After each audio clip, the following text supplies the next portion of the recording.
Hello, welcome to the 4th edition of Y.A.P Youth About Politics. I'm Isabella Dickmeyer.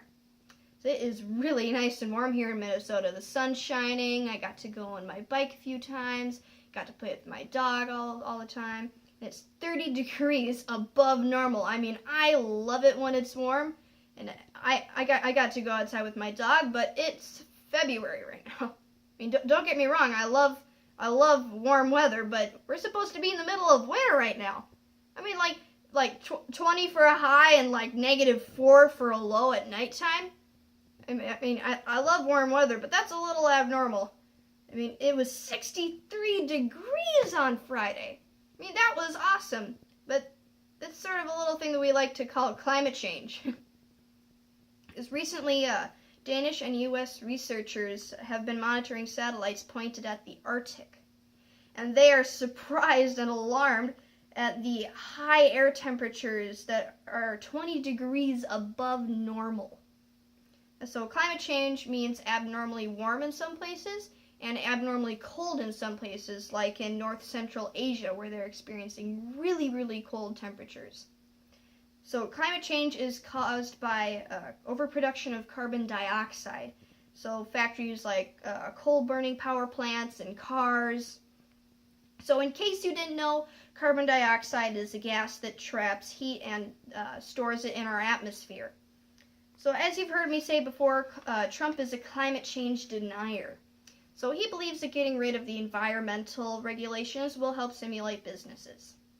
Well, Mr. Trump, I have a very famous quote that I would like to read for you today. It explains what happens when you put money over the environment. So here it is. Only when the last tree has died, and the last river has been poisoned, and the last fish has been caught, only then will we realize that we cannot eat money. All right.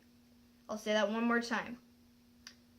Only when the last tree has died, and the last river has been poisoned, and the last fish has been caught, only then will we realize that we cannot eat money. So that is a Cree Indian proverb. So there is no point in having businesses if there is no earth. I mean, think about that. If there's no earth and we can't live here because of all the smog and the pollution in the air, why would anybody be here to be building businesses and trading? This leads me to my next point, the EPA, which is the Environmental Protection Agency. It regulates and monitors the environmental policies and watches over and protects the environment. So Scott Pruitt, remember him? I talked about him in my second broadcast, saying that he was been nominated to be the head of the EPA.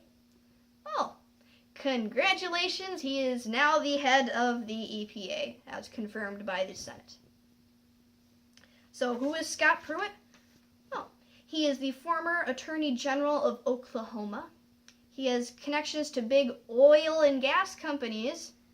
And he's also sued the EPA 14 times. So emails will be coming out this week that show his connection with big oil companies. Is it a good idea to have a person who is influenced by big oil and gas industries running the EPA? I mean, think about that. You're having a guy who has connections with oil and gas companies that are putting more carbon dioxide into the air, being the head of the EPA, the Environmental Protection Agency. I mean, that's kind of absurd. So here's another problem with Trump's cabinet members. Michael Flynn, who was the National Security Advisor, resigned from office this week. Why? Well, according to evidence from the FBI, Flynn was caught with multiple phone calls to the Russian ambassador prior to Mr. Trump's inauguration. Just think about that, because Flynn has been known to have very good relations with Vladimir Putin. So don't you think that would probably have some sort of impact, him talking to the Russian ambassador before Trump was put in office? These phone calls were made the day after President Obama put sanctions on Russia for them meddling in the 2016 election. So, what do you think Flynn was discussing? Oh, maybe removing those sanctions. So, sanctions is when another country puts limitations or rules on another country for punishment. It's sort of like being grounded, like having no video games or taking away phone privileges. Flynn was saying that it's okay, Russia. It's okay that you meddled in our elections. It's okay because as soon as Trump's in office, we'll remove those sanctions on you. It's okay. You're fine. Really? I mean, do you really think that Flynn acted alone on that? It's like setting up a get-together with your friends, and your friends coming over, and your parents saying, "Whoa, what are all your friends doing here?"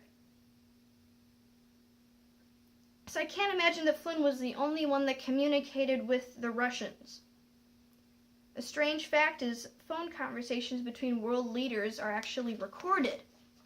So when Mr. Trump had a conversation with Mr. Putin, the recording device was suspiciously turned off. What does that say? I mean, do they maybe not want you to hear something? I mean, just think about that. There's a recording device and they're talking, and then all of a sudden, it's off. Just think about that. And why was it turned off? Maybe because he's an insecure president. He continues to lie about provable facts. He said that he had the biggest electoral win since Reagan. Well, sorry to break the bad news to you, Trump, but not really. So in this order, Obama, Clinton, and Bush Sr. were all bigger than your electoral win. So why do you bother to say stuff like that when they can clearly be checked? He also puts down others to make himself look good. Like when he was going on about the Muslim ban, he called a judge a so-called judge. I mean, that is offensive to that judge, because that judge probably went to college to be a judge. He also calls news reporters and the press the enemy of the American people. Really? I mean, we're just giving out news and giving out reputable sources. I mean, all we're saying is what Mr. Trump is saying. So maybe if you don't like what we're saying, then maybe you should change what you're saying, Mr. Trump. I mean, if you don't like what we're broadcasting and calling us fake news, I mean, we're not fake news. We're just talking about what's been going on. So if you don't like what we're saying, then maybe something should be changed. Donald Trump is trying to delegitimize, manipulate, and even eliminate the free press in the United States. So all the people who read the Constitution, that is sort of a violation of the First Amendment, right of press. Okay? He also is saying that the intelligence community is leaking information, blaming them for reports that make Trump look bad. Well, I'm sorry, Mr. Trump, but you're not going to be able to please everybody, unfortunately. It's just the way it works. You're not going to make everybody happy. So it seems to me that there has been a lot of talk by Donald Trump and not a lot of action by him and his friends in Congress. So here's a quote that fits what has been going on in the last 24 days of Trump's presidency. Do not confuse motion with progress. A rocking horse keeps moving, but it does not make any progress. That is by Alfred A. Montepart. So my call to action for all my viewers out there for this week is to ask your parents to go to a town hall meeting and bring you along and express your concerns as an American citizen. Before I go, if we pay attention, if we take action, and ask questions, we will get the world we want. Thanks, everybody. See you next week.